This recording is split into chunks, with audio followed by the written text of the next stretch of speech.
Bienvenidos al Instituto Complutense de Estudios Internacionales de la Universidad Complutense de Madrid. Voy a presentar un poco, en primer lugar, este acto. Simplemente pues quisiera, en primer lugar, dar las gracias a los ponentes, especialmente a la embajadora, la excelentísima embajadora de Costa Rica, la señora Elena Chacón, por participar en la organización y coordinación de este evento. También a los ponentes, al profesor de esta casa, José Antonio Sanaúja, director de la Fundación Carolina, y a la señora Mónica Araya, asesora de la Organización Climática de alto nivel de la COP26. También, muy especialmente, me gustaría agradecer la presencia de los embajadores de los países hermanos del Sistema de Integración de Centroamérica. La verdad que es un orgullo y un honor poderles tener aquí, embajadores a todos, en esta casa, como saben, es su casa, la Universidad Complutense de Madrid, y en este entorno como es el Instituto Complutense de Estudios Internacionales. Me gustaría disculpar la ausencia del rector. Yo estoy aquí porque él, por motivos de agenda, no puede estar. Para mí es, como ya he dicho, un honor poder estar realizando en este caso la presentación de estas jornadas. Y también me gustaría disculpar especialmente a la directora del Instituto Complutense de Estudios Internacionales, a la profesora Isabel Álvarez. Hubiese sido para ella una gran satisfacción estar aquí presentando este evento, pero por motivos personales ha tenido que abandonar rápidamente la ciudad de Madrid, y esperemos que pueda resolverse satisfactoriamente la situación en la que está. Desde ese sentido, pues mando un beso muy grande desde aquí de todos los presentes. Bien, yo sin más, con estas palabras de bienvenida y agradeciendo la presencia de todos ustedes y los que nos están viendo por streaming, cedo la palabra a la embajadora de Costa Rica, quien, la señora Elena Chacón, pues explicará un poco en qué consiste pues, estas jornadas. Insisto, agradeciéndole muchísimo su presentación. Gracias. Muchísimas gracias. La verdad que para nosotros, los embajadores de SICA, es un enorme honor poder contar esta tarde con la presencia de todos ustedes para hablar de alguna forma sobre la crisis climática que viene enfrentando el mundo entero, y en especial la región que representamos los embajadores y las embajadoras acá presentes. Nosotros realmente tenemos que asumir este reto con responsabilidad y tener la voluntad para hacer los cambios que sean necesarios para hablar precisamente del cambio climático, que para mí es un sinónimo de hablar de derechos humanos, de desigualdad, de personas desplazadas, de inseguridad alimentaria y de incapacidad de accesar el agua, la vivienda, la salud, la educación. La migración climática es real y lleva a las personas a abandonar sus campos y crean asentamientos humanos en los que no se garantizan los derechos humanos de nadie, y además esto pues claro conlleva a tener más pobreza, más desigualdades, y nuestros países no escapan de estas realidades. Y las mujeres al final terminan siendo las personas más pobres y más violentadas precisamente por estas condiciones de vida. Esta crisis climática hace que muchos de los pozos se sequen y afecten el bienestar de la comunidad, lo cual dificulta la economía, la agricultura, y hace que la recolección del agua ponga en zonas más alejadas a muchas mujeres en enorme desventaja, y teniendo pues grandes riesgos como puede ser la violencia, los embarazos no deseados, los matrimonios forzados, todo lo que ocurre en cuanto tenemos lugares donde hay una gran desventaja. Costa Rica le ha correspondido llevar la presidencia pro tempore del SICA durante este primer semestre del año. Hemos tenido la enorme oportunidad de tener al presidente de España en la cumbre SICA en Costa Rica hace muy pocos días.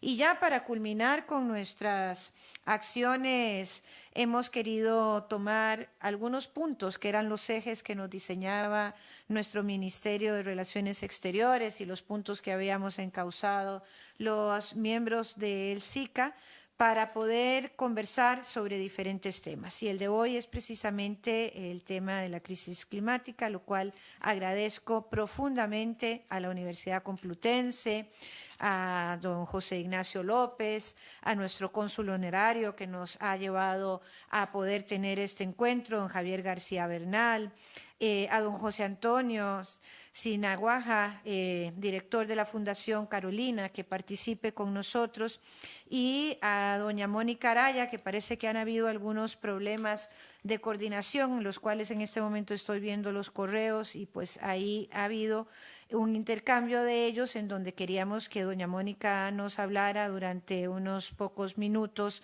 precisamente sobre lo que es la acción climática para estos países que han sido víctimas de tantos flagelos en los últimos años, tanto huracanes como ciclones, como tormentas, que nos tienen en situaciones de enorme desventaja y que quisiéramos resarcir alguno de los daños que han ocurrido con los años y que ha producido el hombre y la mujer en nuestras naciones. Por lo tanto, dicho esto, el foro se llevará a cabo teniendo unas palabras de la ponencia de don José Antonio, luego de doña Mónica Araya, y luego harán uso de la palabra los señores embajadores presentes y representantes de las misiones diplomáticas que formamos parte del SICA. Entonces, dicho esto, José Antonio, tenés la palabra. Muy buenas tardes, muy buenos días a quien nos escucha desde el otro lado del océano. Para mí la verdad es que es un motivo de gran satisfacción poder estar hoy aquí, ¿no? Por tres razones que me gustaría destacar. La primera de ellas es porque esta es una conversación que se enmarca dentro del trabajo que hace un grupo regional. Y aquellos que somos integracionistas, creemos en la integración regional como un instrumento de desarrollo, de progreso, de bienestar, ¿no? Sea en Europa o en Centroamérica, pues no podemos sino celebrar el hecho de que el SICA esté detrás de esta convocatoria. Segundo, porque permítanme una pequeña confesión personal. Centroamérica está muy ligada a mis años formativos. Hice mi tesis doctoral sobre Centroamérica, viví en Centroamérica al final de los años 80, en un momento también crítico para la región, como en parte lo es también este momento, ¿no? Y el tercer motivo es por hacerlo en mi casa, en la Universidad Complutense y en el Instituto Complutense de Estudios Internacionales. Dicho esto, quiero por supuesto agradecer la invitación, embajadora Chacón, como presidencia pro tempore del SICA, ¿no? Agradecer también a la Universidad Complutense, el vicerrector, y desde luego la presencia aquí de los embajadores y embajadoras de los países centroamericanos y de todos aquellos amigos y amigas del ICEI y de la comunidad académica que nos acompañan. Permítame comenzar mencionando un pequeño hecho político-diplomático. Ayer tuvo lugar un Consejo de Asuntos Exteriores de la Unión Europea con una agenda muy amplia en la que hubo un punto sobre América Latina, ¿no? Por esta vez, ¿no? El punto no estaba ocupado por Venezuela, ¿no? Y esto es algo que hay que celebrar porque ha tenido un peso desproporcionado y ha tenido el coste de oportunidad ha sido que nos ha impedido tener una visión más amplia.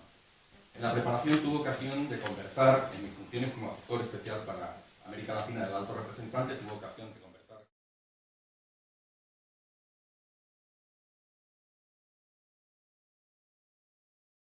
en un cierto sentido de urgencia y trasladar también la trascendencia, la gravedad de la crisis que está viviendo América Latina en general, Centroamérica en particular, con motivo del COVID.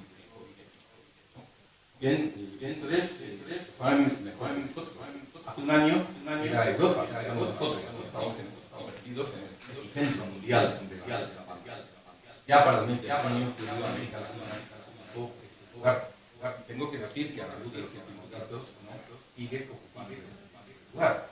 Observamos que la evolución sigue, ¿no? Pero América Latina sigue siendo uno de los centros de la pandemia mundial en COVID, y como se ha dicho muchas veces, con el 8% de la población mundial pone más del 20, 2% de los contagios y el 34% de los fallecimientos de todo el mundo.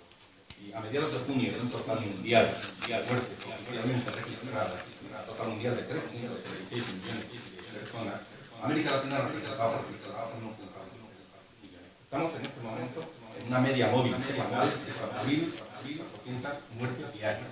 Esto se dice con mucha rapidez, pero da una idea de la magnitud de la tragedia. Lo grave además es que la pandemia en los lugares retrocede, ¿no? El Instituto Regional sigue en la última semana los nuevos contactos expandieron un 3.4% y los fallecimientos en 2.4%. Hay varios países que están viendo ascensos en el número de nuevos casos del 5%. Dato adicional, estas cifras además tienen un importante nivel de subregistro. Me salgo de la región. Recientemente hemos visto como el gobierno de Perú ha sido de los primeros que ha reconocido que el indicador más fiable para la pandemia, estamos haciendo ya en otros lugares, es el exceso de mortalidad y no las cifras oficialmente contabilizadas. Bueno, esta actualización de cifras en Perú prácticamente triplicó el total de fallecimientos reconocidos hasta el reconocido 180.000. El exceso de mortalidad la estamos calculando con estimaciones en otros países y también es muy alto.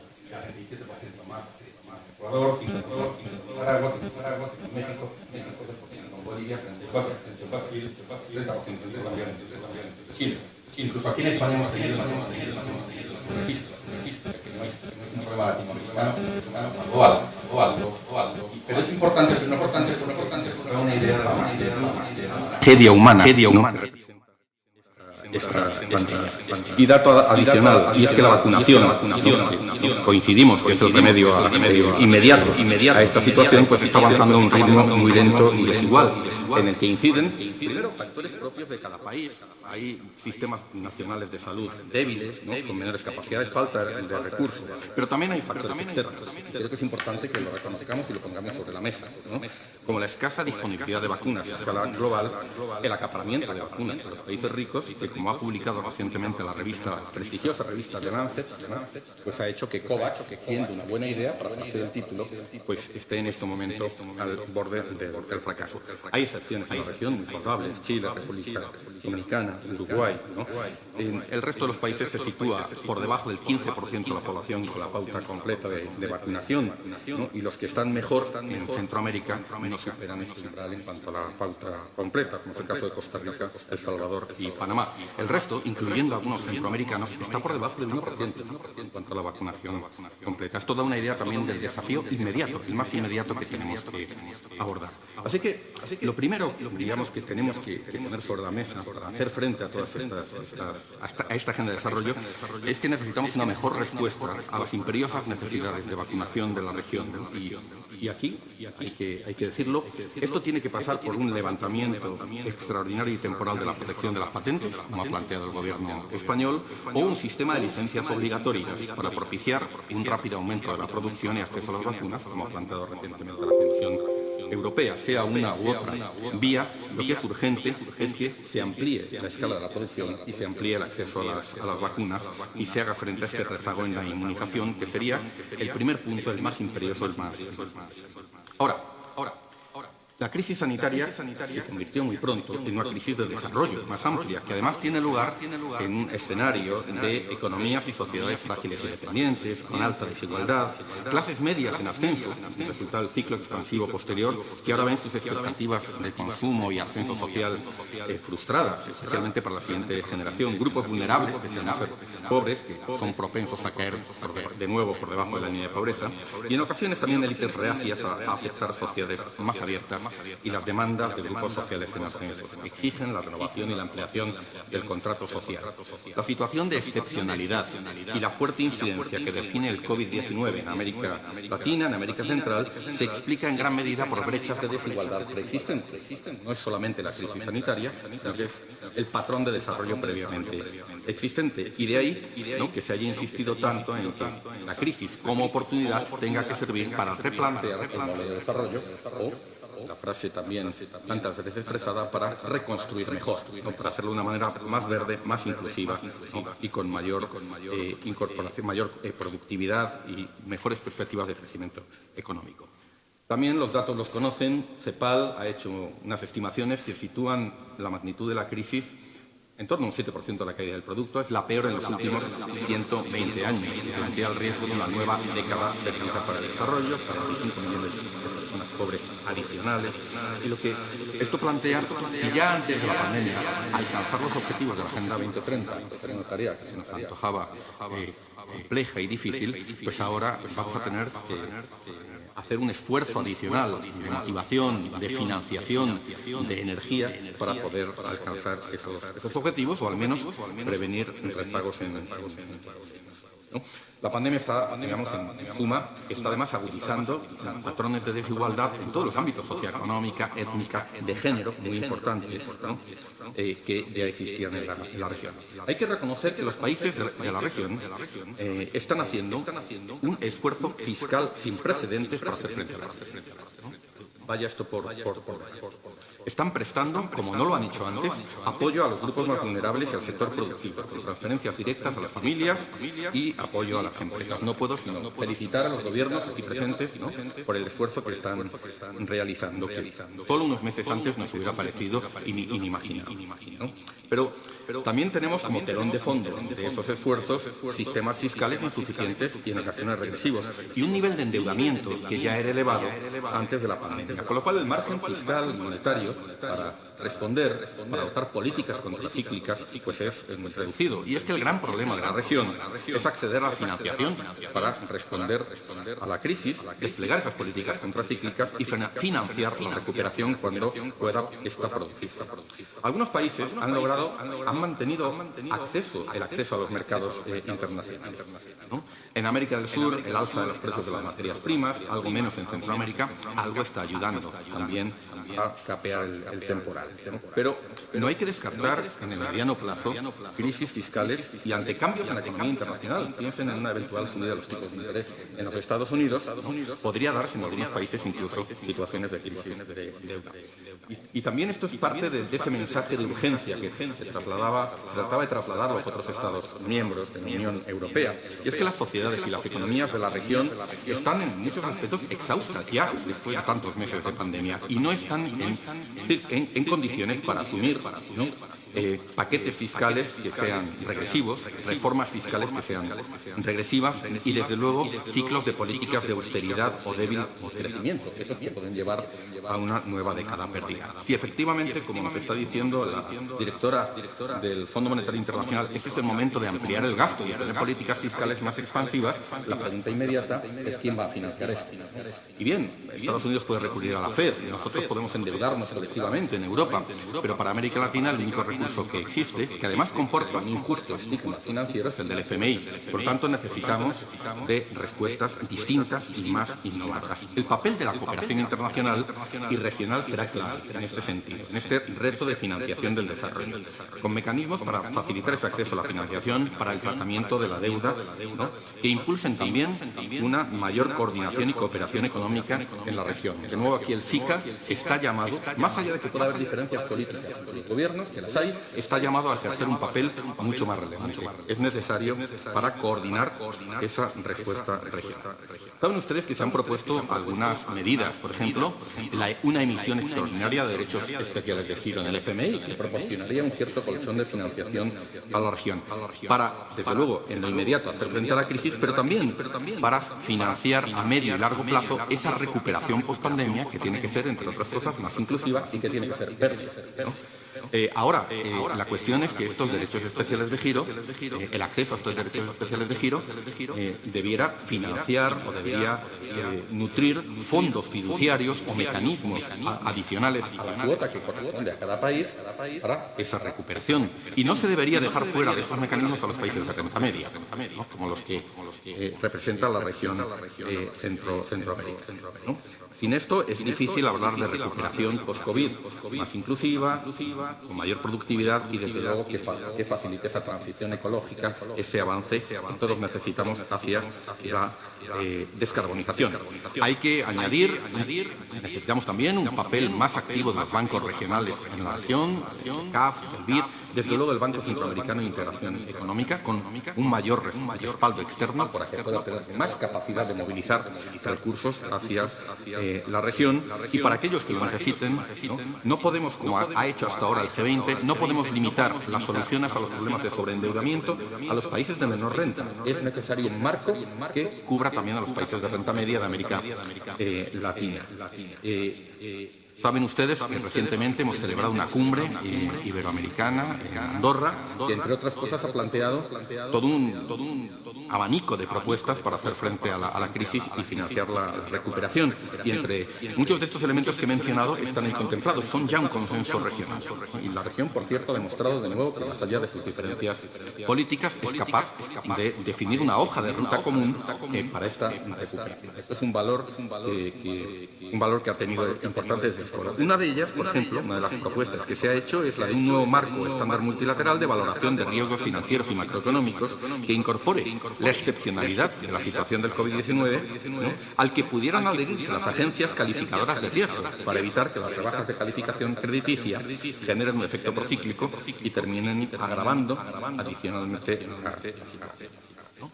Bien, en este contexto, en este escenario difícil, complejo, ¿cómo han de enfocar sus relaciones con Centroamérica, con América Latina, España, la Unión Europea? Y aquí quisiera aportar algunos elementos que son parte ya del enfoque que el Gobierno español, que también la Unión Europea está adoptando en este año hacia la región, y que se está debatiendo también en el marco de la Unión Europea. Desde luego, es necesaria una estrategia de mucha mayor implicación por parte de la Unión Europea, de España como Estado miembro, ante esta situación de la región que reclama, como digo, respuesta urgente. Hace falta inversión, y no solo de recursos financieros, también de capital político. Una mayor implicación política en el plano bilateral, europeo, y como ya lo está haciendo en el plano iberoamericano. Es también importante alentar la movilización de recursos y financiar la recuperación posterior. Y tratar con ello de promover una idea, creo que es importante, y es que la Unión Europea y España están llamados como socios de América Latina y como socios de Centroamérica a jugar un papel relevante en esta agenda de desarrollo, en esta agenda. Tenemos que combatir la idea de que el sistema internacional se reduce a la bipolaridad entre Estados Unidos y China, a una nueva guerra fría.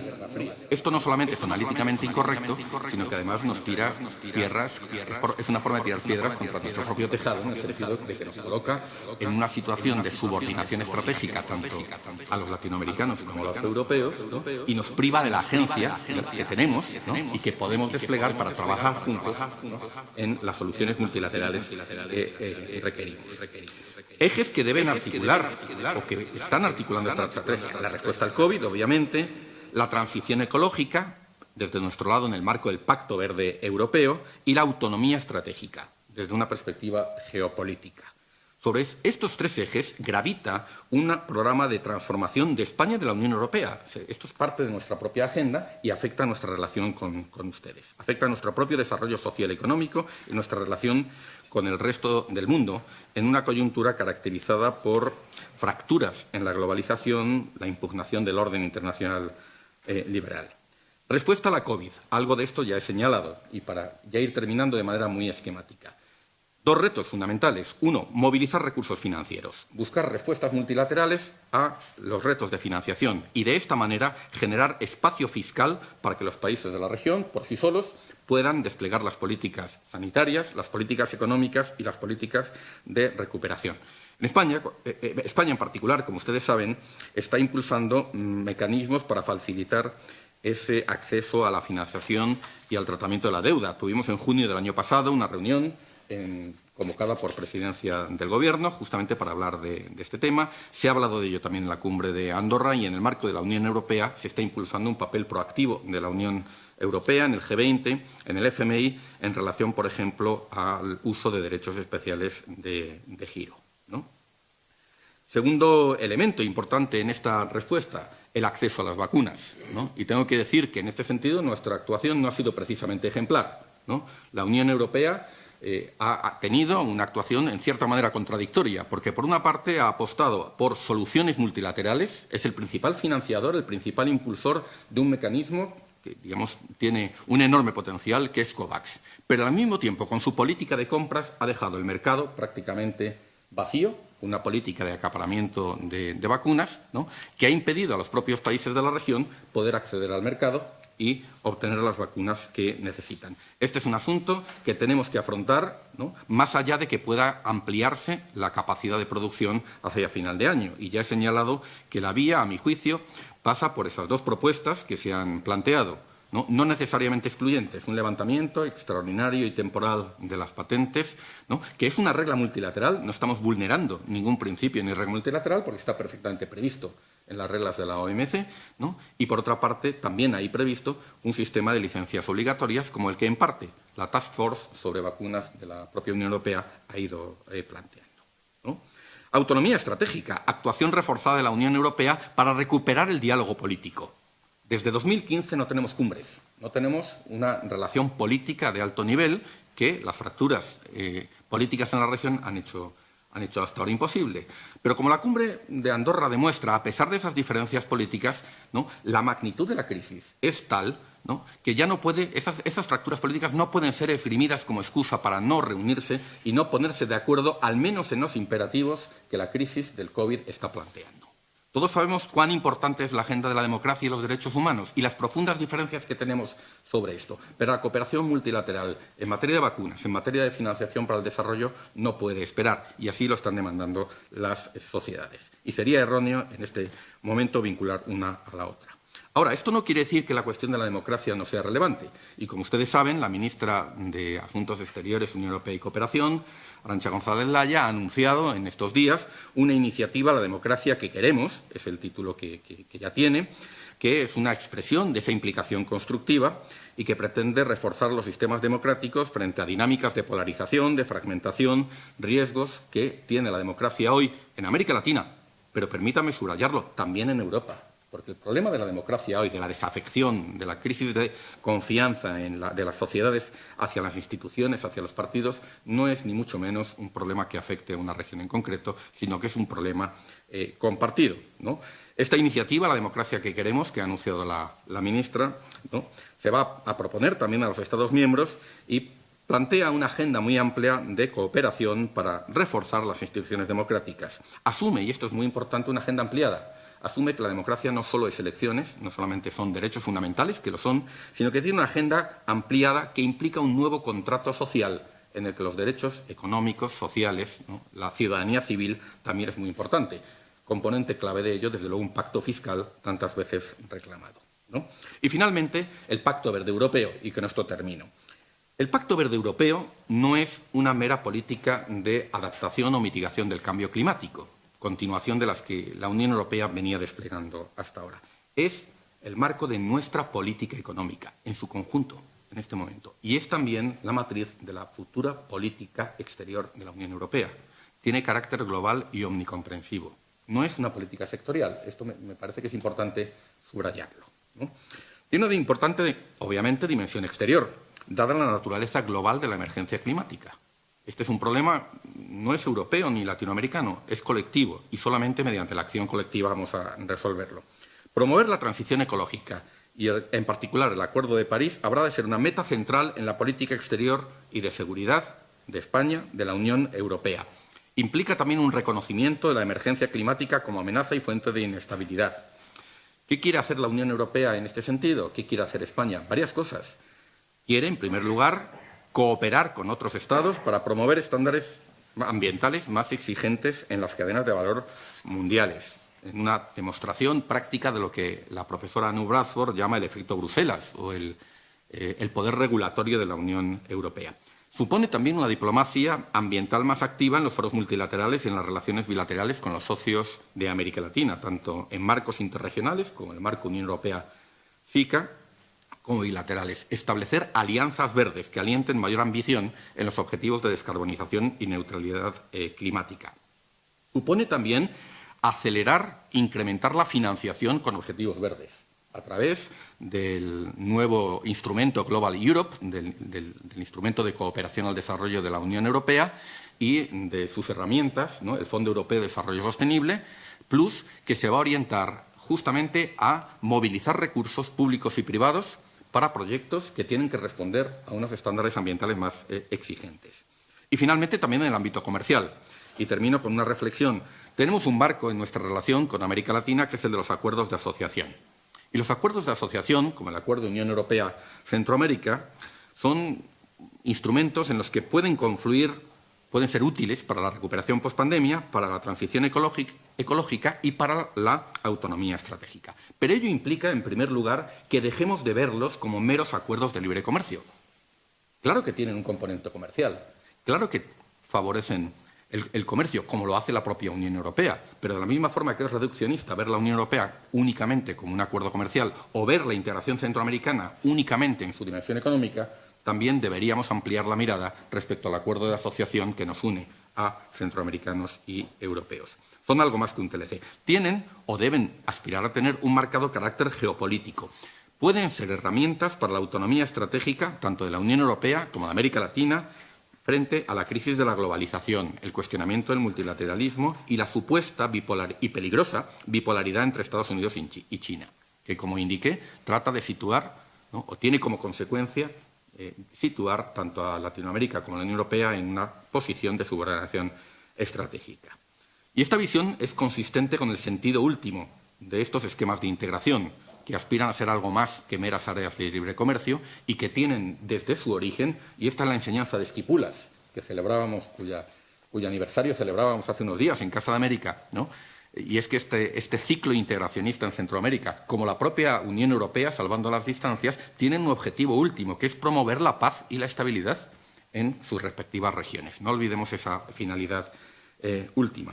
Por tanto, no debemos verlas como meras áreas de libre cambio. Los acuerdos pueden ser, en ese sentido, un espacio para un diálogo político más intenso, un espacio común de convergencia regulatoria para el cambio de los modelos de producción y consumo, ¿no?, de cara a la triple transición a la que aspira tanto la Unión Europea como Centroamérica. Una triple transición ecológica, productiva y digital, y en favor de la cohesión social y territorial. Ese debería ser el sentido último de esta relación. Muchas gracias.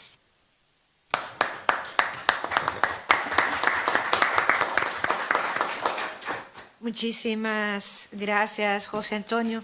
Paso a darle la palabra a la doctora Mónica Araya, que es fundadora y directora de Costa Rica Limpia. Mónica actualmente es asesora especial del campeón de acción climática de alto nivel de la COP26, es costarricense y ha trabajado en una iniciativa ciudadana para promover un país libre de combustibles fósiles con énfasis en renovables y la movilidad de cero emisiones.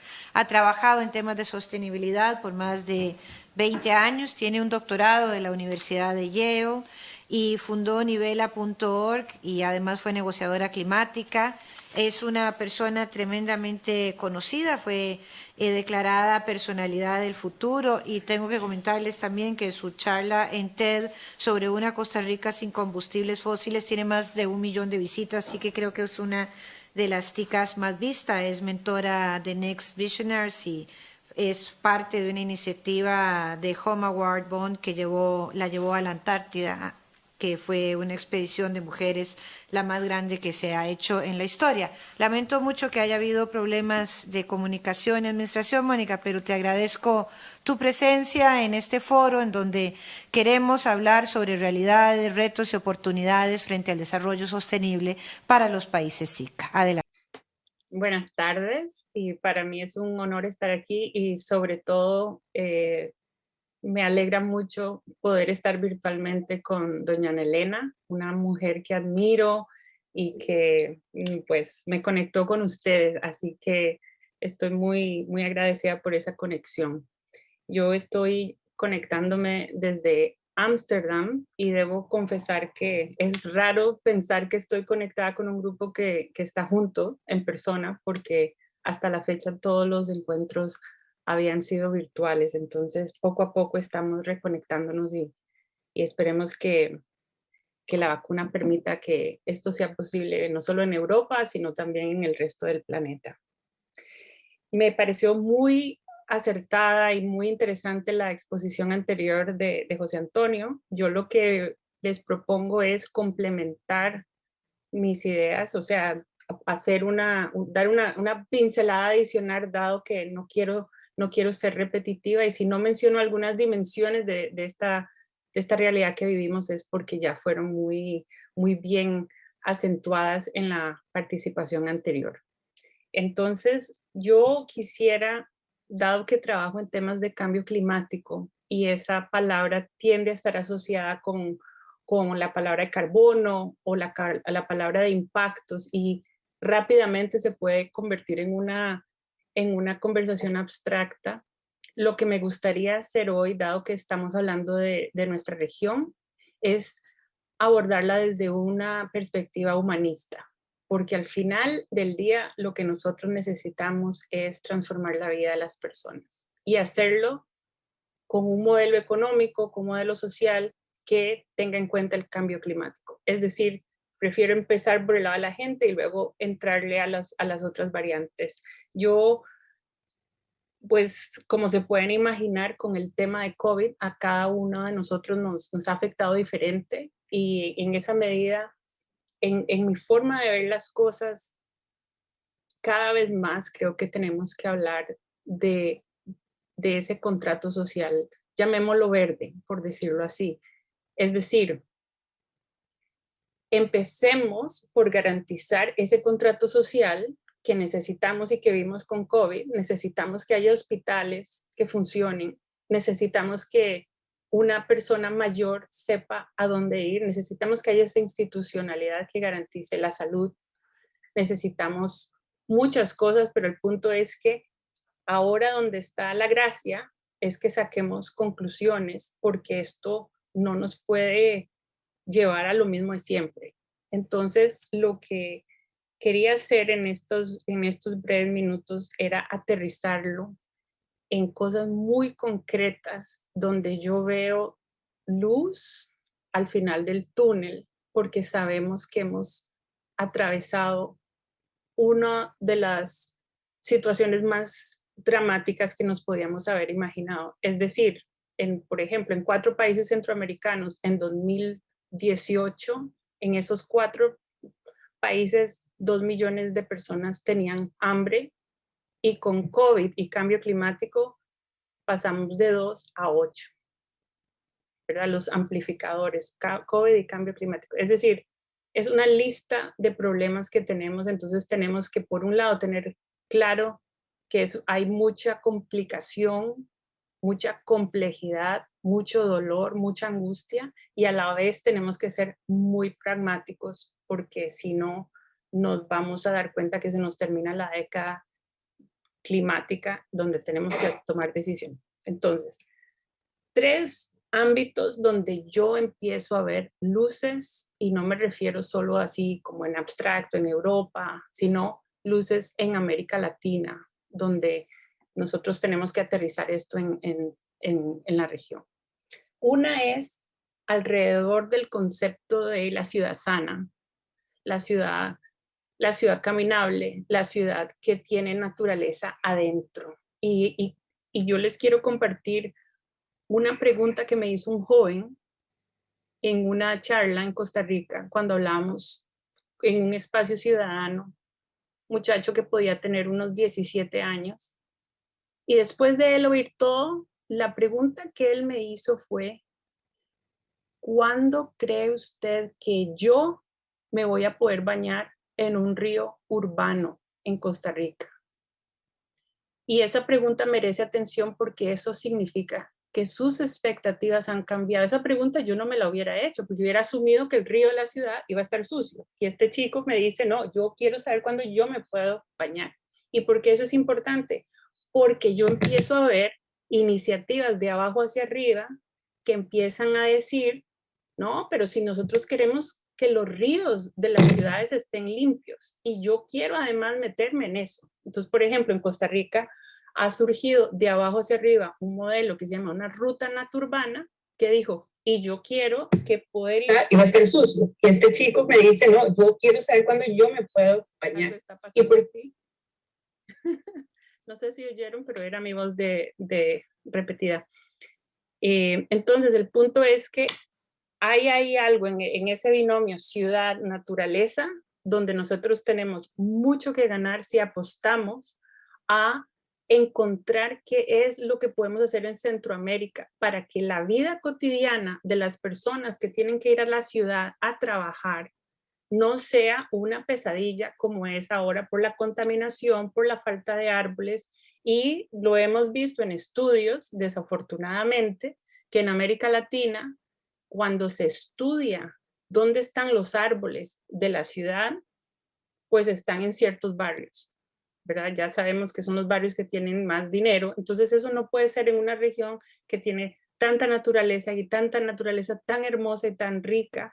Entonces, hay ahí elementos, yo creo que también elementos de cooperación con España, de cómo se está repensando la ciudad, y ahí yo veo que es muy importante, y yo sé que es un tema complicado también en Centroamérica, pero ahí también tenemos que abrir la pregunta de cómo podemos fortalecer la gestión municipal, porque lo que hemos aprendido de lugares donde se han hecho las cosas de forma transformadora, yo lo veo aquí en Ámsterdam, es que la relación de la persona con su ciudad es a través de una municipalidad. Entonces ahí yo creo que es una forma de entrarle a la parte de una prosperidad cotidiana, que la gente sienta que de lunes a viernes su vida vale la pena, que no se va a ir ahí a una ciudad que le va a matar la salud, y a la vez es una forma de crear resiliencia, porque el cambio climático nos está enseñando que si no nos tomamos en serio la naturaleza, los árboles, todo lo que tenemos alrededor y lo despedazamos, pues vamos a estar peor. Entonces, hay espacios urbanos muy interesantes surgiendo en Costa Rica, en México, en Colombia, en Chile, y me imagino que hay otros que no conozco, pero hay luz. Donde también hay una agenda donde podemos combinar elementos es en la agenda de transporte. Cuando uno va a la calle y le pregunta a la gente, dígame una cosa, ¿qué quisiera usted hoy? Si viniera la varita mágica, la persona le dice, yo lo que quiero es llegar rápido al trabajo y llegar temprano a mi casa. Y no puedo, porque están pegados en la congestión, porque por un montón de razones. Entonces yo veo que en la agenda de sustentabilidad, aunque hablamos sustentabilidad o sostenibilidad, nosotros tenemos que meterle el tema de la dignidad. ¿Cuántas veces hemos estado en las ciudades, no solo centroamericanas, sino latinoamericanas, y vemos lo que yo llamo los buses de la tristeza, esos buses con esos tubos de escape que hacen ruido, sucios, el chofer va enojado, las personas van tristes, porque no es sorprendente, o sea, son buses muy viejos. Entonces, ahí también yo veo cómo, y antes hablaban de Europa y Estados Unidos y de China, ahí se está armando una interesante conversación entre Europa, China y Estados Unidos, donde los tres países en el tema del transporte público van para buses limpios, cero emisiones, y lo último que necesitamos en Centroamérica es que el mundo cambie en su forma de transportar de A a B y nosotros nos quedemos atrasadísimos importando toda la tecnología vieja. En inglés se habla del concepto de leapfrogging, y ese leapfrogging ya empezó en América Latina, o sea, Chile y Colombia están súper avanzados con temas de transporte público, cero emisiones, es decir, transporte sin tubos de escape, que usa electricidad en vez de usar gasolina o diésel, y eso ya no es ciencia ficción de, eso va a pasar en 10 años, no, eso ya está pasando en Cali, en Medellín, en Bogotá, en Santiago, hay hasta en países como Panamá, Ecuador. Entonces, yo creo que ahí también eso permite ir reimaginando una vida cotidiana de la gente cotidiana, donde lo limpio, lo climático no se ve como un lujo o un discurso elitista o un discurso intelectual, sino doña Mayela de Heredia sabe que ese bus es diferente a aquel bus. Lo que cuentan, por ejemplo, las mujeres que son chofer en Chile de los buses limpios es que la gente, por ejemplo, deja pasar el bus de diésel y se espera a que venga el eléctrico y se quiere montar a ese porque sabe que no tiene ruido, no tiene tubo de escape, tiene aire acondicionado. Entonces hay algo ahí en reimaginar lo que es posible desde la vida cotidiana en Centroamérica, que yo creo que puede ser acelerado si nos tomamos en serio el tema del transporte público limpio. Y podría darles ejemplos, les podría dar ejemplos de cómo eso se puede financiar, porque han habido ideas muy innovadoras desde la región para que esa tecnología, que inicialmente es más cara, pero es más barata de operar, pueda ser llevada a la práctica y que no suene como algo que va a ser, que es algo que hay que esperar un montón de años. Y ahí yo veo un ámbito de cooperación muy fértil. Bueno, obviamente con China, porque China tiene las tecnologías, pero especialmente en la manera de trabajar bilateralmente con Europa.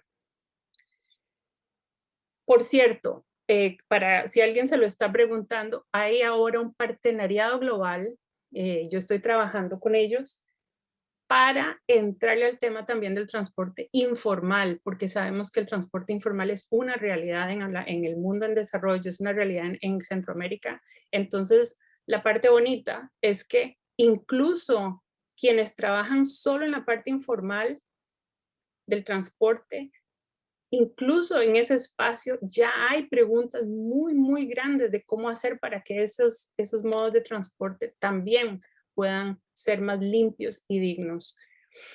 Entonces, de nuevo, ahí yo veo luz y dentro de la adversidad, porque sabemos que la cosa está complicada. Otro ámbito de acción donde he visto en la región elementos prometedores, si lo hacemos bien, es en el ámbito de trabajo directamente con un enfoque de proteger o, digámoslo así, la niñez. O sea, desde el punto de vista de tomar una perspectiva activamente de protección de niños y niñas. Entonces, he estado observando y he sido parte de Convergencia para la Acción, y el ámbito de Convergencia para la Acción tiene la base en Chile, y lo que hace es conectar a 100 personas y ojalá esta red crezca.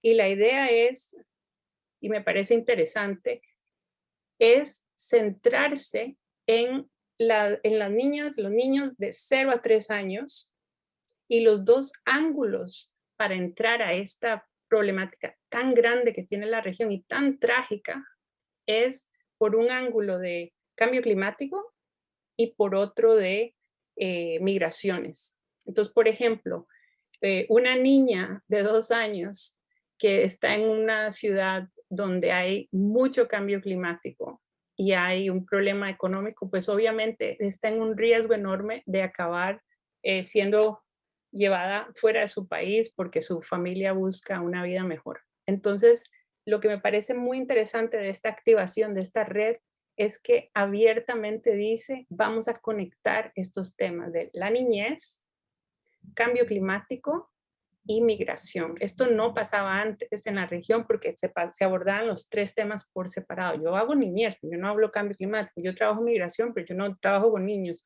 En fin, el punto es que esta red, yo les invito a que busquen Convergencia para la Acción. Yo he tenido que salirme un poco este año porque estoy trabajando en temas de la COP26, pero el punto es que ya existe, está activada. Es la última reunión que yo hice antes de COVID y era fascinante estar en una reunión hablando de estos temas, toda en español, con personas desde Honduras hasta Brasil, y realmente espero que ahora que está la vacuna podamos retomar esa interacción en la red. Pues ahora me gustaría, esos son ejemplos, no quiero dar la impresión que diga con estos 3 ejemplos vamos a solucionar los grandes problemas de Centroamérica. Lo que quiero decir es, nosotros necesitamos ser pragmáticos para ganarnos a la gente de que vale la pena combinar el tema social con el tema ambiental, porque persiste una narrativa en la región en la cual hay como una pereza de conectar temas. Entonces hay un facilismo de decir, no, no, no, lo ambiental puede esperar, primero resolvamos la economía. Yo estudié economía y realmente esa idea es muy obsoleta. O sea, si no hay recursos naturales, la economía no funciona. Punto. O sea, ¿de dónde viene la electricidad? De los recursos naturales. ¿De dónde viene la producción de las cosas que ustedes, todas las cosas que nosotros podamos pensar vienen de algún recurso natural? Entonces, creo que ahora, al menos mi generación, cuando yo estudié economía, yo tenía que tener mucha paciencia con la, digamos, con la generación de economistas que no se tomaban en serio el medio ambiente. La generación que viene ya es diferente, no tienen nada de paciencia y me parece que es entendible por qué.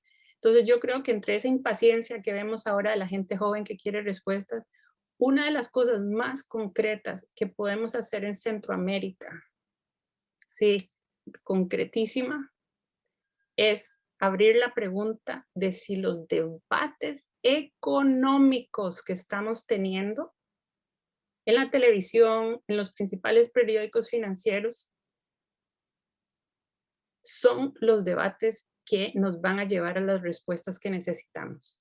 Algo que se mencionó en la charla anterior, muy importante, es el espacio fiscal. Nosotros vamos a necesitar mucho espacio fiscal para cambiar la ecuación de desarrollo, por ponerle algún nombre, que hemos tenido ahí en Centroamérica. Si en Costa Rica o en cualquier país de la región hay una generación de economistas dogmáticos y dicen no se puede hacer esto porque esto es un problema fiscal, bueno, entonces repensemos el modelo fiscal. El plan, por ejemplo, de descarbonización de Costa Rica abiertamente dice, para llegar a ser una Costa Rica limpia, sin combustibles fósiles, tenemos que repensar el modelo fiscal. ¿Por qué? Porque actualmente la forma de recaudar es a través de ponerle un impuesto a la gasolina. Entonces, de forma perversa, queremos vender más gasolina para poder financiar un montón de cosas. Entonces, ese modelo no nos funcionará para la economía limpia, digna, resiliente que queremos crear. Entonces, yo me imagino que ustedes tienen muchas tareas, ustedes son embajadores, embajadoras, ustedes tienen probablemente muchas expectativas de todas las cosas que se pueden hacer con España, con Europa, entre Centroamérica y Europa.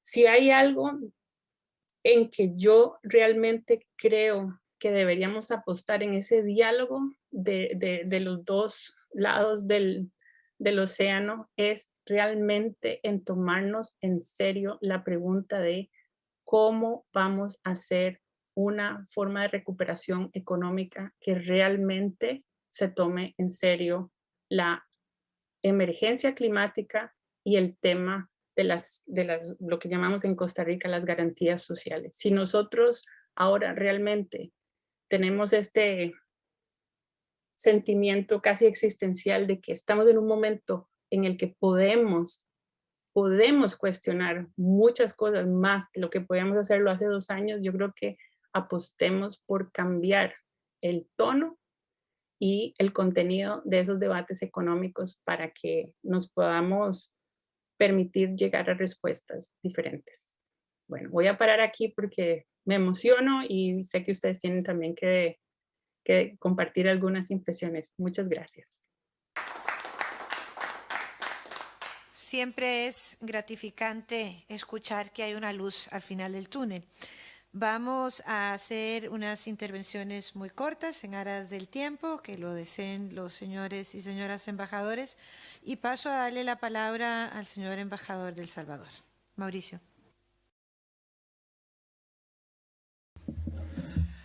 Bueno, gracias por la oportunidad de estar reunidos esta tarde. Gracias, vicerrector José Antonio, a nuestra presidenta pro tempore del SICA, Ana Elena, nuestra colega. Gracias por la organización. Creo que es oportuna la ocasión para trasladarles un saludo de parte del presidente Bukele, de nuestra canciller, en esta tarde, expresar nuestra complacencia por la coordinación del presente espacio en colaboración con uno de los actores más destacados a nivel académico en España, como lo es la Universidad Complutense de Madrid. Instancia que ha sido muy relevante para el desarrollo económico y profesional de muchos salvadoreños y centroamericanos. Aprovechar el espacio para expresar un agradecimiento a sus autoridades por el acompañamiento que brindan a la agenda de prioridades de los países que conformamos el sistema de integración centroamericana SICA. Destacar, si bien es cierto, el título del foro es Realidades, Retos y Oportunidades, destacar que en cuanto a realidades, desde El Salvador hemos dado una mayor relevancia a la renovación institucional, sobre todo en el marco de seguimiento del cumplimiento de los objetivos del desarrollo sostenible trazados como objetivos del desarrollo sostenible trazados como consecuencia del consenso global que en el 2015 llevó a la concreción de esta agenda. Por ello, nuestro país ha sido un actor de implementación acelerada de los ODS.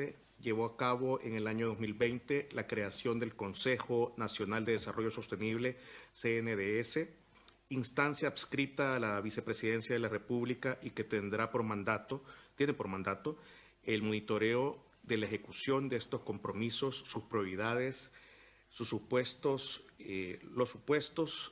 su alineación con lo establecido en el Plan Cuscatlán, que es el plan que desarrolla nuestro gobierno actualmente, como principal hoja de ruta al desarrollo de El Salvador. A nivel de retos, ciertamente vemos muchas similitudes en nuestros hermanos centroamericanos, en donde la coyuntura sanitaria global a causa del COVID-19 ha sido y nos sitúa como prioridad impostergable el apostar cada vez más por el sistema de salud más sólidos y universales, el acceder a programas equitativos de vacunación contra el COVID, en donde como país hemos atendido solidariamente también, cuando ha sido posible, a nuestros vecinos y hermanos en Centroamérica. Otros retos sitúan además en la palestra la agenda global, la necesidad de hacer una revisión y renovación de los compromisos adoptados en el 2015. En ocasión de la Agenda de Desarrollo Sostenible, nos acercamos a un decenio relevante para llegar a metas previstas para el 2030, en donde Centroamérica no puede quedarse atrás. En materia de oportunidades, la coyuntura global nos posiciona como región y actores estratégicos para cimentar importantes consensos y mínimos comunes en materia de cooperación y desarrollo, con actores relevantes global para la Unión Europea, que por supuesto el rol en que ellos podrían jugar España como principal socio cooperante a nivel de América Latina y el Caribe. La crisis sanitaria, pues para nosotros, la crisis sanitaria global del COVID-19 ha demostrado que nuestros países en América Latina y el Caribe, y en especial en Centroamérica, poseemos aún mucha vulnerabilidad sociales que se agravan por sucesos de carácter climatológico, como los acontecidos durante el 2020, duros hechos que azotaron toda nuestra región. Los huracanes, hablo de los huracanes Cristóbal, Amanda, Eta y Lota. En este contexto, agradecer en forma muy especial la colaboración brindada por el Gobierno de España y en especial por la colaboración interregional que se suscitó entre países hermanos centroamericanos. Finalmente, destacar que dicha vulnerabilidad llama a su vez a replantear la normativa, la narrativa, categorización de nuestros países como naciones de renta media y a buscar fórmulas alternativas que den cuenta de una realidad más próxima a los retos que aún nuestros países enfrentan a nivel de desarrollo. Ya se habla hoy en día de conceptos como desarrollo de transición. Sin embargo, aparejado a estos esquemas, también se requieren otros consensos que a nivel político prioricen más cooperación, más integración y, sobre todo, más entendimiento entre nuestros países y la participación activa de otros actores del desarrollo, como la academia, la empresa privada y la sociedad civil. Gracias por el espacio y enhorabuena unido a los países de Centroamérica para salir adelante de este proceso que estamos, la luz y la esperanza que vemos todos. Muchas gracias, Anelita. Gracias, señor embajador. Tiene ahora la palabra la señora embajadora de Honduras, doña María Dolores Agüero.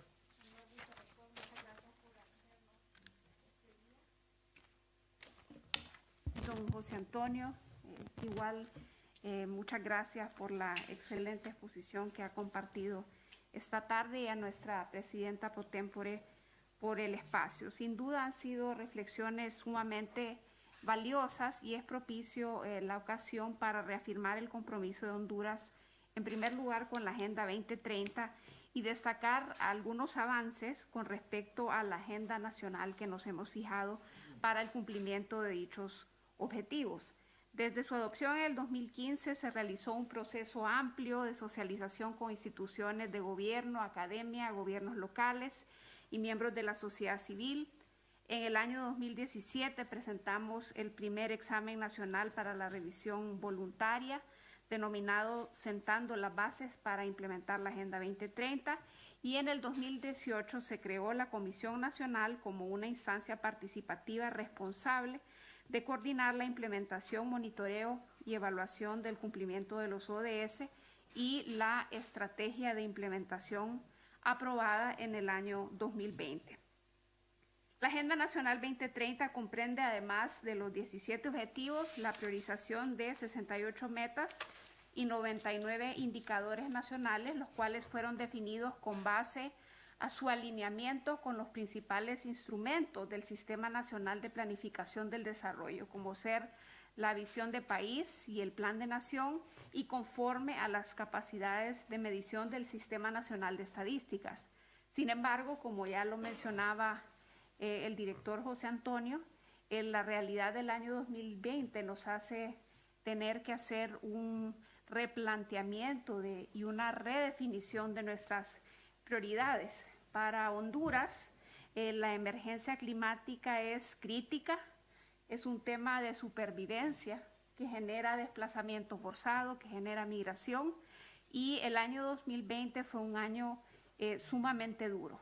En el caso de mi país nos enfrentamos cada año a fenómenos extremos, sequías e inundaciones extremas, lo que nos obliga a destinar de manera recurrente a lo largo de los años recursos en acciones oportunas para la atención de las emergencias, los cuales en otro momento se podrían destinar a prioridades como la salud y la educación. Como lo mencionaba, esta crisis provocada por los huracanes ETA y OTA, aunado al COVID-19, afectaron solamente las tormentas alrededor de 3.9 millones de hondureños, ocasionando daños severos en el sector social, en el sector productivo, infraestructura, además de la afectación de diversos servicios ecosistémicos. Es importante mencionar que en las últimas 2 décadas, 65 fenómenos climatológicos entre impacto moderado y extremo han afectado a mi país. Sin embargo, la aportación de Honduras a las emisiones globales es inferior al 0.05. Esta cantidad realmente no se puede comparar con el sufrimiento que cada uno de esos desastres naturales trae a nuestro pueblo, a nuestras familias, y las pérdidas y daños que son consecuencia de una crisis global que creo que todos hemos reconocido es de responsabilidades comunes pero diferenciadas. Y reconociendo esa realidad, recientemente Honduras presentó la actualización de su contribución nacional, reafirmando ese compromiso y el objetivo primordial de desarrollar resiliencia y proteger a nuestras comunidades, promoviendo acciones de adaptación y mitigación vinculados a los ODS. Hemos mencionado, producto de esta interesante jornada de reflexión, la importancia de movilizar recursos. En ese sentido, creo que la COP26 es una buena oportunidad para reafirmar esa alianza estratégica entre Centroamérica y la Unión Europea, y para nosotros los centroamericanos, España es un vocero dentro de la Unión Europea y sería muy oportuno todo ese esfuerzo conjunto para reconocer esa alta vulnerabilidad de la región centroamericana que nos permita poder movilizar recursos hacia ese proceso de recuperación verde y, por otro lado, hacer frente a este proceso de recuperación económica ocasionado por el COVID-19, en el cual parte fundamental de ese proceso resulta el acceso equitativo a las vacunas, de lo cual aprovecho la ocasión para agradecer el apoyo solidario de España a nuestros países tanto en la atención a la pandemia como en el proceso de recuperación de la tormenta tropical ETA y IOTA. Muchísimas gracias, señora embajadora. Tiene la palabra la embajadora de la República de Guatemala. Muchísimas Doña gracias. Muchísimas gracias, vicerrector de Política Económica de esta universidad tan prestigiosa. Es un honor estar aquí, así que muchas gracias por abrirnos las puertas. Embajadora de Costa Rica, nuestra amiga coordinadora de la presidencia pro tempore, que siempre nos cita a reuniones tan interesantes. Le agradecemos. José Antonio Sanahuja, como siempre, muy claro, muy al punto y muy conocedor de Centroamérica. Y eso pues también es muy importante para nosotros en este contexto. Y claro, a la señora Araya, mi tocaya, muchas gracias por su presentación y por ver esa luz al final del túnel que en estos tiempos tan oscuros pues es refrescante y es necesario escuchar. Y a todos los colegas invitados presentes el día de hoy. Agradecemos mucho las ponencias y yo pues de acuerdo igual que mi colega de El Salvador y de acuerdo al título pues estuve reflexionando sobre estos temas tan importantes y tan interesantes y bueno, las realidades que son tan cambiantes. Hace 2 años no pensábamos que íbamos a estar en esta situación y no sabemos también cómo puede ir cambiando eso y como decía María Dolores, nos obliga a replantearnos siempre nuestro camino y nuestro futuro, y nuestras políticas públicas y todos nuestros planes. Nosotros también, un país comprometido con la Agenda 2030, ya habíamos presentado nuestro segundo plan en Naciones Unidas, el ECOSOC, y también habíamos elaborado pues eso pues a mí me da mucho orgullo decirlo porque fue la obra de 3 gobiernos diferentes, un plan nacional, Plan CATUM 2015-2032, que era el que ponía las bases para poder hacer de ese cumplimiento de los objetivos del milenio, de los objetivos de desarrollo sostenible, una realidad. Y bueno, pero tenemos al mismo tiempo esos retos y la pandemia del COVID-19 vino a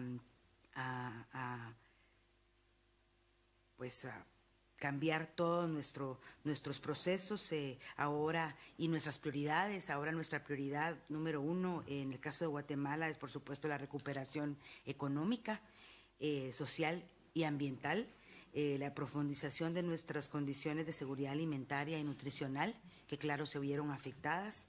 Esos son nuestras realidades, pero también nuestros retos, las amenazas al cambio climático y los desastres naturales. Ya mis colegas mencionaron los huracanes, las tormentas tropicales, las inundaciones, somos parte del corredor seco. En el caso de Guatemala tuvimos también una erupción del volcán de fuego. Son desastres que siempre van teniendo y llevan a su paso no solo destrucción, pero un retroceso lamentablemente grande. Y todo esto debe ser enfrentado, consideramos, mediante esta cooperación reforzada y la solidaridad que hemos encontrado, pero sobre todo mediante mejores expectativas para el crecimiento de nuestro comercio y nuestra captación de inversiones en nuestros países. Ese es un reto muy grande por cumplir y consideramos muy importante que los países de nuestra región dispongan de una amplia y precisa visión de los objetivos y ventajas comunes del proceso de integración regional. Creo que eso es importante. Decía a uno de los ponentes, tener voluntad para poder discutir y para poder arreglar en conjunto nuestros problemas comunes. Oportunidades, pues nosotros nos presentamos siempre como un SICA, una región de oportunidades, y todos los países que formamos parte del SICA buscamos una relación como bloque con el mundo. Por ello desarrollamos, y nuestros jefes de Estado y nuestros diferentes ministerios desarrollan estrategias en diversas áreas, tales como seguridad, desarrollo sostenible, gestión integral de riesgo y cambio climático, entre otros. Nosotros, don José Antonio ya mencionó los acuerdos comerciales de cooperación. Sí, nosotros consideramos que son herramientas muy importantes, y herramientas no solo económicas, sino también políticas. Para esto también está el Tratado de Libre Comercio entre Estados Unidos, Centroamérica y la República Dominicana, y contamos también con un acuerdo marco de comercio e inversión centroamericana que nos ayuda a todos nuestros países a llegar a esa recuperación, o esperar que podamos llegar a esa recuperación económica más rápido. Y este año estamos en un año crucial. Venimos saliendo de una pandemia y de afrontar todos esos problemas de vacunación y de acceso a las vacunas y todo lo que se ha mencionado aquí, pero también es un año donde conmemoramos muchas fechas importantes. Aparte del Bicentenario de la Independencia, también se cumplen 30 años del establecimiento del SICA. Y los 30 años del SICA representan el esfuerzo de los países miembros de fortalecer la integración y la hermandad centroamericana para construir una Centroamérica, para construir a Centroamérica en una región de paz, de libertad, que siga siendo democrática y de desarrollo, y sustentada en el respeto y la promoción de los derechos humanos, y una acción más activa en el tema ambiental, con estándares ambiciosos que nos puedan ayudar a llegar a implementar la Agenda 2030 de manera más rápida.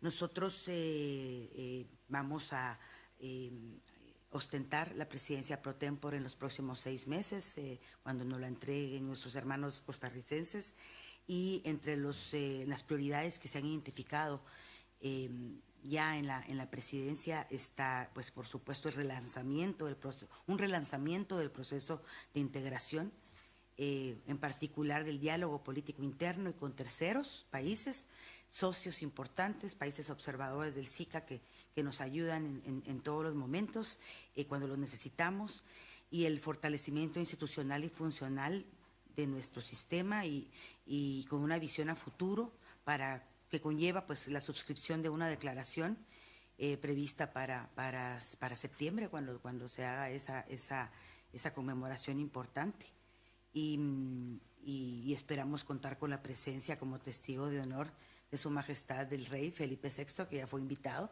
para que pueda compartir con eso y compartir con nosotros ese relanzamiento también no solo de la conmemoración del Bicentenario, pero de los 30 años del SICA. También está la capacidad regional en materia de salud, o sea, ya tener un esfuerzo concertado, conjunto, y otras crisis, y estar preparados para otras crisis sanitarias en el futuro. La capacidad regional también para apoyar los esfuerzos nacionales en seguridad alimentaria y nutricional. Eso también creo que es importante y es una prioridad. Y el cambio climático y el impacto de los desastres naturales, que sigue están en el centro. Y solo quisiera terminar pues estas breves reflexiones indicando que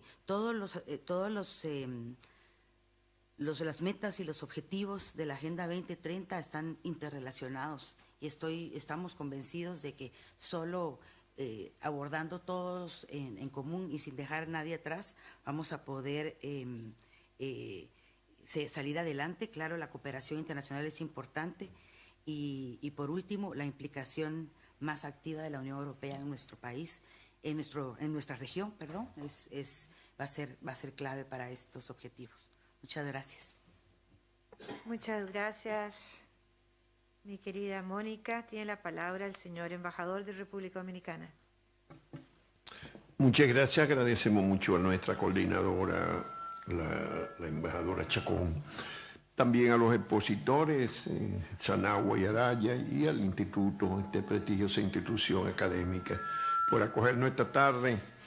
Creo que nunca han sido más fuertes que ahora los desafíos para el desarrollo sostenible de nuestra región, porque a los tradicionales desafíos económicos y medioambientales pues se ha sumado de una manera dramática el desafío de la salubridad. En una zona donde predominaban sistemas de salubridad bastante débiles. Y cuando se ha demostrado que la pandemia no ha respetado ni siquiera los países que tenían sistemas de salubridad que todos reconocíamos como muy avanzados, muy fuertes, muy bien fundamentados. Y es el caso de Europa particularmente y en España concretamente. De manera que para nosotros en la región los desafíos son muy fuertes y las oportunidades pues hay que irlas creando y vamos a ver de qué manera las podemos crear. Primero para salir de la pandemia y segundo inmediatamente para afrontar la herencia que nos va a dejar de deterioro en términos económicos y sociales, sobre todo sociales, porque hay un empobrecimiento muy fuerte en la región. La distribución, la forma en que se ha manejado la distribución de las vacunas no es un elemento que cree optimismo en este momento, no alienta la solidaridad internacional ni la concertación que se supone necesaria. En el ámbito internacional también es fundamental en el ámbito nacional, porque en nuestros propios países muchas veces la política coyuntural, los intereses coyunturales políticos se sobreponen a los intereses nacionales y hay la tentación de pensar que está ocurriendo lo mismo en muchas partes, es decir, que se está haciendo política con la situación de crisis de salubridad. Eso no nos deja demasiado espacio en este momento para pensar en los problemas climáticos que ya son crónicos y en la región del Caribe más todavía. Ya ha señalado la embajadora la cantidad de fenómenos atmosféricos que nos han afectado en los últimos años y hay que esperar que este año nos vaya mejor y no nos vaya a caer encima de este drama de salubridad o alguno de esos huracanes devastadores que se ceban en la pobreza centroamericana o del Caribe. Bueno, la situación demandará mucha imaginación y mucha concertación. Hay la esperanza de que con la Unión Europea y particularmente con España, Iberoamérica haga algún nivel de concertación mayor. Así se expresó en la reciente cumbre de jefes de estados iberoamericanos. Y nosotros tenemos la encomienda en la República Dominicana de organizar la próxima cumbre. Ya se celebró una reunión de ministros de Economía en Santo Domingo en estos días, planteando dramáticamente la necesidad de asistencia económica para superar en la medida de lo posible el vacío que está creando en la sostenibilidad económica de nuestros países, la demanda que ha tenido que atender para sostener no solamente la lucha contra la pandemia, sino para sostener la cantidad, los cientos de miles y millones de personas que han quedado desamparadas por la pérdida de empleo y de actividades económicas, particularmente en el Caribe. El turismo es una fuente importante de recursos y lo es en la República Dominicana en particular. Y estamos haciendo esfuerzos por superar la pandemia, hemos avanzado con la vacuna y estamos entre los que más hemos avanzado con la vacuna, pero todavía no dominamos la situación de la enfermedad y confiamos que en los próximos meses podamos tener mucho mayor éxito y sobre todo que sigamos teniendo la solidaridad de España y de la Unión Europea. Muchas gracias.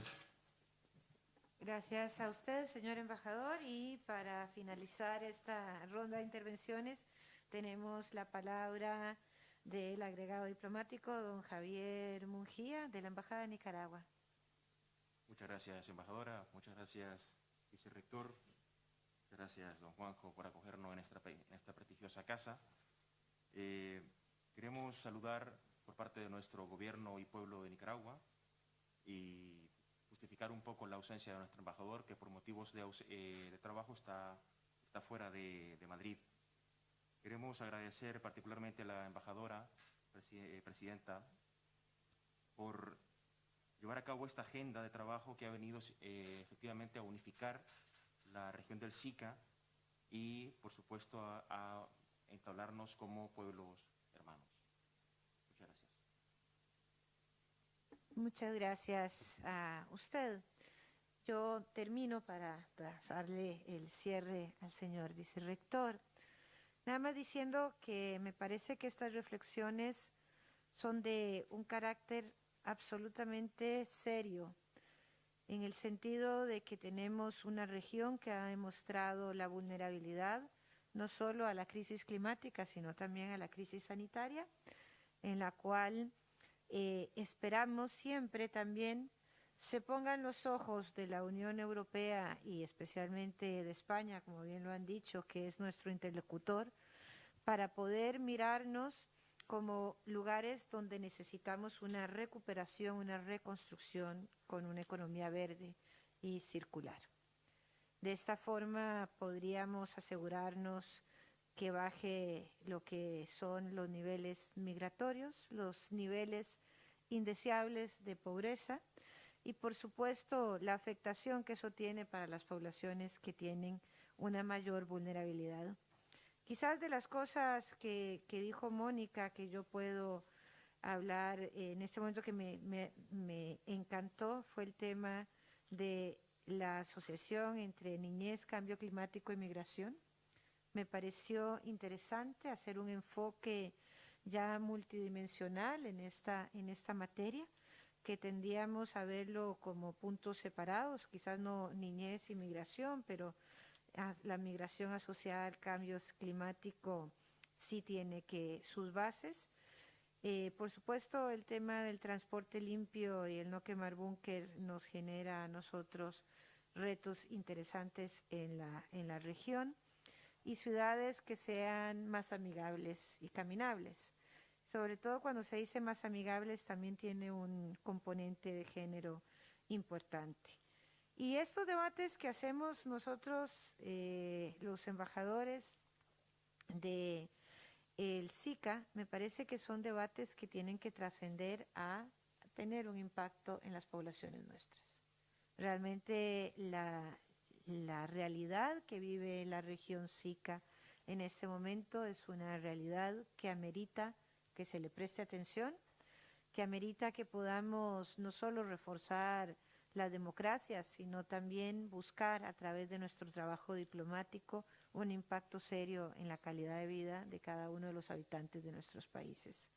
Yo quisiera también agradecerle mucho a José Antonio esta visión que has hecho, europeísta, española, hacia la región y hacia el mundo también, porque nosotros tampoco escapamos de estos embates que pueden haber geopolíticamente hablando entre China, Estados Unidos y aquellos países que son los más contaminantes, que no somos nosotros, porque somos países mucho más pobres, digamos, y quizás de alguna forma menos industrializados, pero que podemos aportar con el ejemplo y con la ética también algo para que podamos intercambiar con Europa buenas prácticas. Y por supuesto, para mí siempre un honor estar en la Universidad Complutense, una casa de enseñanza en donde los estudiantes realmente aprenden a analizar, y en el análisis está la rebeldía, y en la rebeldía está la posibilidad de las transformaciones.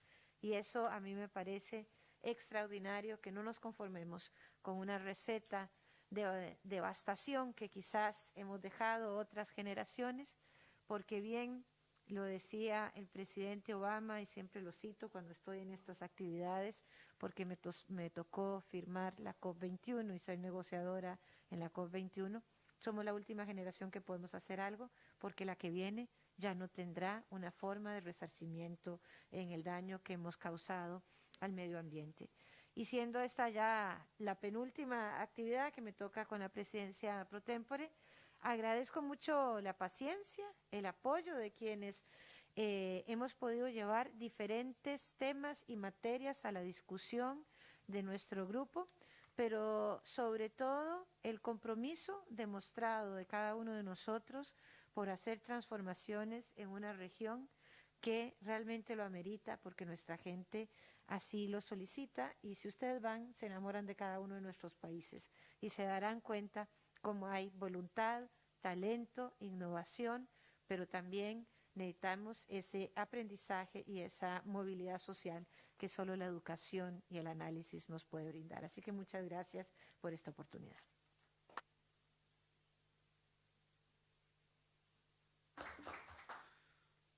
Muchas gracias, embajadora Ana Elena Chacón, por sus palabras, tanto para lo que es nuestra universidad, también por organizar, coordinar este acto entre los embajadores, y quiero citarlos a todos los presentes de El Salvador. Muchas gracias también por sus palabras.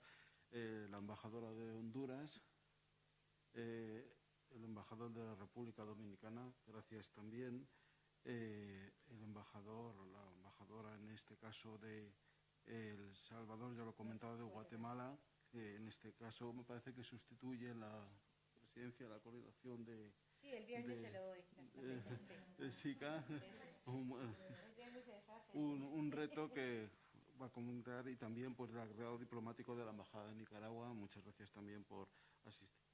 Yo simplemente, para finalizar el acto, y he tomado nota, la verdad es que he aprendido pues muchas cosas en este breve espacio de tiempo.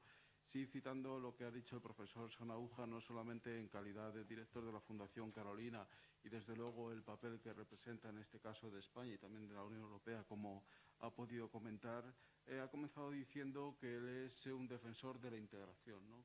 Esto es un ejemplo de lo que puede ser una integración de una región, como ustedes llaman en este caso ese SICA, que en el sentido que la unión puede suponer en este caso más que la suma de las partes, y esa suma de las partes va a permitir seguramente buenos resultados, como han podido comentar todos, compaginando no solamente con el tema que en este caso nos acompaña, como es las oportunidades frente al desarrollo sostenible, la pandemia en la que están viviendo y cómo tienen que conjugar estos dos puntos con un tercero adicional, que todos han coincidido, los desastres naturales, que pues con cierta frecuencia acampan a sus anchas y hacen pues muchas veces devastaciones tremendas en cada uno de sus respectivos países, ¿no?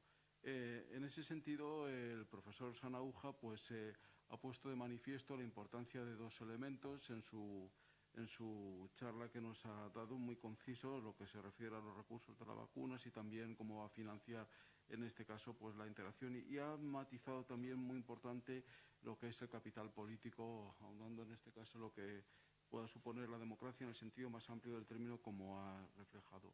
Igual que coincido con la embajadora de Costa Rica, me ha llamado mucho la atención, Mónica Araya, esa relación entre lo que puede ser además de 0 a 3 años, como esa asociación, por un lado, entre lo que es a los menores, meterles ya buenas praxis de cambio climático y migraciones, como ese caldo es donde realmente se puede sembrar y que realmente puede continuar pues a un cambio radical en esas generaciones, porque si no, ya a partir de un determinado momento, pues ustedes lo han comentado muy bien en cada uno de sus respectivos países, y no solamente para ser ciudades más sanas, sino realmente, como planteaba, cómo vamos a hacer esa reforma económica tan necesaria con todas las garantías medioambientales y, en este caso, por esa apuesta de reformas fiscales, ¿no? Yo simplemente me van a permitir que agradezca especialmente pues, a la embajadora de Costa Rica. Me consta la labor de coordinación que ha realizado. Es difícil agradecer a todos los embajadores, embajadoras aquí presentes, pues estar en esta casa, como bien saben, el Instituto Complutense de Estudios Internacionales, la casa del profesor Sanahúja. Siempre es un placer tenerte y escucharte aquí en tu universidad. Y, por supuesto, el tiempo que han dedicado pues, a tratar este tema, y que de alguna forma, pues, como bien han coincidido todos ustedes, esta universidad es su casa, ¿no? Muchísimas gracias a todos y ha terminado el foro. Muchas gracias.